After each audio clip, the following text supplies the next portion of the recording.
about the Supreme Court actually severing the connecting cord to the source of all intelligence. Whew. Oh, talk about an audacious thing to do. No, we're going to go on our own, God. Don't worry about us. Huh? No way. But anyway. So, that's what it was about. That's what it's still about. And are we going to be free to choose and follow the path that God has directed? And it's a happy path. It's one where fullness of joy can happen. Or are we going to follow another path that will lead us to lesser happiness and even destruction? That's what it's all about. What we're going to see on this slide thing, again, the words of the prophets, they're not mine. I mean, I'd like to make them mine, and I've embraced them as mine. But we're going to find that the establishment of the United States Constitution was the prelude to the establishment of the gospel in the last days. And I tell you that for a couple of decades, we put on a Constitution commemoration every year, middle of September. We had a pageant I wrote that we put on, and I mean, it was a pretty big thing. We had about 130 in the cast, 450 in the choir, F-16 flyovers, speeches, contests with youth and so on about principles the nation was founded on and so on and so forth. And I'd write to Gordon B. Hinckley every year, who was president of the church at the time. And we'd have an exchange. If the gospel of Jesus Christ is to be carried forth from this platform, this nation, as it has been in the past, if we're going to have the economic freedom, the privilege of exercising our liberty and having the truth, we need to preserve the Constitution. And based upon that, would you like to send somebody this year? And he'd send somebody usually from the 12 or the first presidency, and we got a couple of 70s. But at any rate, he sent somebody based upon that perspective. And I think it's a correct perspective. Since President Monson's become the prophet, we've corresponded, and he's basically come back and said, Scott, we support everything you're doing, but there's only so much time, and we've only got so much we can do, and there's some things that only we can do, meaning the brethren.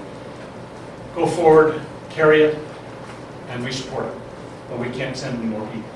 Okay? So that's how it is right now. Some of us got to have the courage to stand up and say, I'm going to stand with these principles. I know what the prophets have said, and so I don't need it to be in the next General Conference. I mean, sometimes people say, well, Scott, they haven't talked about this in General Conference lately. And I say, well, really? So that means if they forget to talk about adultery and its evils in General Conference, it's okay now? Or how about tithing? If they fail to mention tithing, you don't pay it anymore? No, these things have been with us and with us and with us and with us, reiterated from generation to generation. And some of us got to pick up the ball and go with it. Okay, now let's start. When are we going to stop? Whenever you stop. Oh, no, I won't do that to these people. Do you remember the story about, the preaching that went on in the New Testament, and the young man fell out of what was his name? Anyway, he fell out of the third loft and killed him. They had to bring him back to life because he'd fallen asleep. We won't do that to you. We won't. Eutychus it was, wasn't it? Okay. Anyway, so I've titled this, and you can read up there, The Founding of the United States and the Restoration of the Gospel of Jesus Christ. That's what I've titled this, or The United States Constitution, a Heavenly Banner. And either title or both would probably be appropriate. Okay. I want to first make a point. And you're going to see here in a little while a quotation from a guy named James E. Cowers. He wrote a really neat little book called Jesus the Christ. People ask me, what book, other than the Book of Mormon, has drawn you closer to Christ than anything else? So that's easy. The book Jesus the Christ. I got to admit, I'm sorry to admit this, I never read that book until I was in the mission field. But since that time, I've gone through it probably at least 180 times. Okay? I like to do that book 6 times a year, and I do the Book of Mormon 6 times a year. I alternate. Okay? And sometimes when I finish the Book of Mormon, I have a very melancholy feeling that comes over me. It's like, it's gone, it's over. Wait a minute, I can start it again. So I flip back to the first page again and start over again. But so sometimes I get a little out of sequence, but I've been back from my mission longer than the math you're doing out there, you guys. But anyway, I got in this habit quite a number of years ago, more than 30 years ago. Okay. in that book, Jesus the Christ, he talks about those that founded this nation were foreordained to that assignment every bit as much as a prophet is. You'll see the quote in a little while here. I get to it. And so I put together a little timeline. And just to give you some idea how short the fuse was from the time the ball really started rolling with liberty in this nation until the gospel was restored. Okay? Now I put up here 1760 to 1775. The revolution begins. Huh? Now wait a minute. Some of you may be history buffs or know that it was April 19, 1775 that the revolution first shot heard around the world was fired. What's this 1760 stuff? Okay, in the John Adams, Thomas Jefferson reconciliation letters, John Adams tells Thomas Jefferson, if you're talking about the revolution, it really started in 1760. It went to 1775. If you're talking about the war, that was only an incident in the revolution. Because the revolution started in the hearts and minds of the people when they really became astir with the cause of liberty. Okay? So that's why I picked 1760 as the revolution beginning. Okay, then we come into Lexington and Concord, about, remember, April 19th, 1775. Then, a year later, the Declaration of Independence. Okay? And I wish there were time to talk about the lead up to each of these things. I'm just talking about some milestones that most people in America would probably have some feeling about. The first one, don't have a clue about that usually. Okay, then we have the British surrendering at Yorktown. That was a quick war, wasn't it?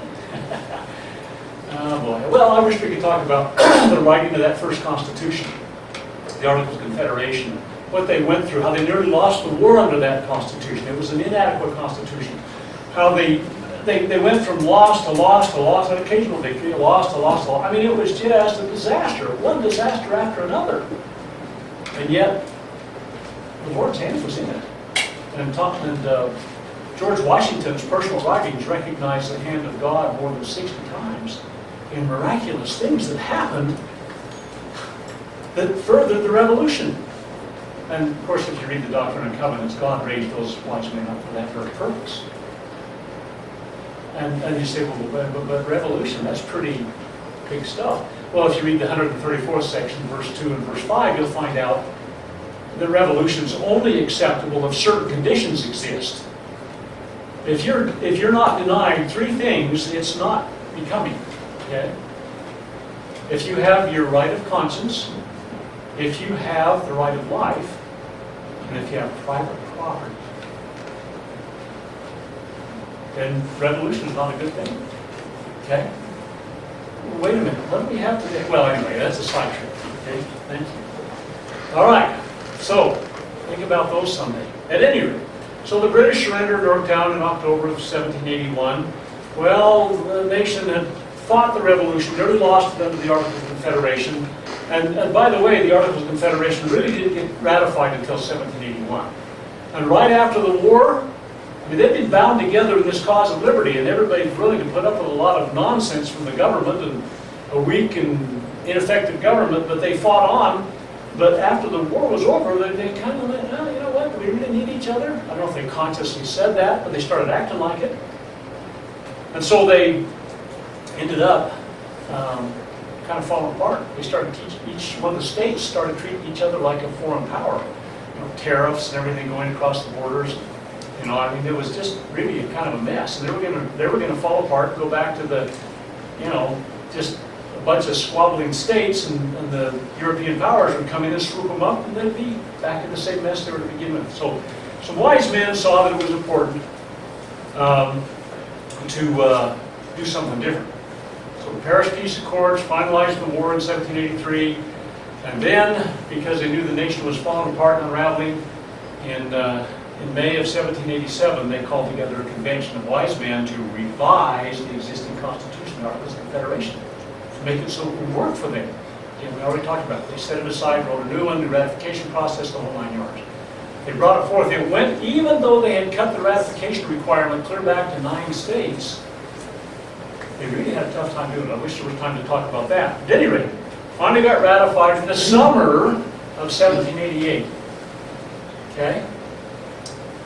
Sometime maybe we'll have to talk about efforts to modify the Constitution since then. But there was one letter that James Madison responded to in November of 1788 afterwards.